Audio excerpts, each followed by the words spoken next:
এই দুপুরবেলা হঠাৎ করে মা কোথায় যাচ্ছে বলো তো বন্ধুরা?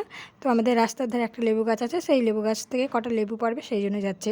লেবুগুলো খুব একটা বড় হয়নি, ছোট ছোট, তবুও পেড়ে নিচ্ছে, কারণ হচ্ছে কি রাস্তার ধারে থাকলে না অনেক লেবু পেড়ে নেয়। তো এই দেখো কিছু লেবু পেড়ে নিল মা।